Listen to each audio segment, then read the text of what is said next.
আসসালামু আলাইকুম ভিউয়ার্স, আপনারা সবাই কেমন আছেন? আশা করি যে যেখানে আছেন ভালো আছেন, সুস্থ আছেন। আপনার দোয়া ও ভালোবাসা ও আল্লাহর অশেষ রহমতে আলহামদুলিল্লাহ আমি এবং আমার ফ্যামিলির সবাই ভালো আছি। তো এই যে আজকের ভিডিওটা শুরু করলাম এখান থেকেই। বাজার, আপনাদের ভাইয়া বাজার নিয়ে এসছে, দেখুন কী কী নিয়ে এসছে।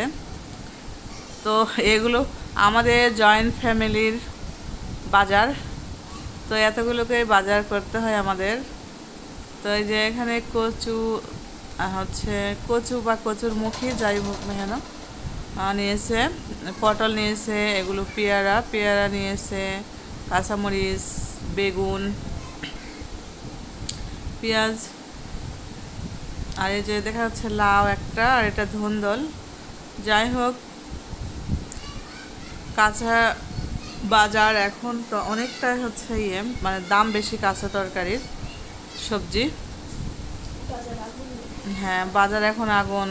তো এই যে আমার ভাতটা আমি এখানে দিয়েছিলাম কুকারে, রাইস কুকারে হয়ে গেছে ভাত। এখন রান্না করব, আজকে ডিম রান্না করব, কারণ আমি আগে থেকেই ডিম করছিলাম যে আজকে ডিমই রান্না করব। ডিম দিয়ে আর ওল দিয়ে রান্না হবে, আর মূলো বেগুন দিয়ে, আর দিয়ে রান্না করব, যে চিংড়ি মাছ দিয়ে রান্না হবে। তো এই যে ওলের তরকারি, এখানে ওলটা আমি ডিম দিয়ে দেবো। যে আসলে এভাবে রান্না করলে আমার কাছে অনেক ভালো লাগে।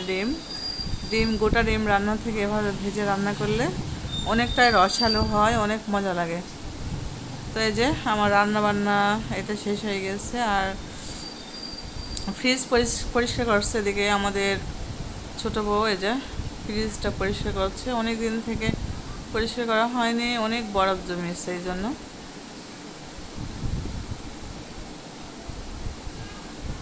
আর ফ্রিজে কি হয়েছে জানি না, আপনাদের হয় কি না তাও জানি না। নর্মালে অনেকটাই বরফ জমে, নর্মালেও বরফ জমে। তো কি সমস্যা হয়েছে, এটা সমস্যা নাকি অন্য কিছু? তো এই যে অনেকক্ষণ অফ করে রাখা হয়েছিল, অফ করে রেখে তারপর এভাবে পরিষ্কার করছে। তো আর যে অনেক বরফ হয়ে গেছে, অনেক বরফ জমে গেছে।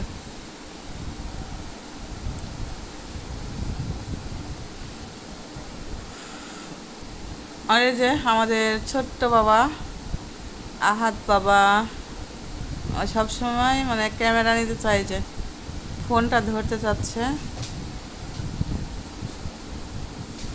তো ওদিকে রান্না বান্না শেষের দিকে, এটা রান্না হয়ে গেছে, ওল দিয়ে এই ডিম রান্না এটা হয়ে গেছে।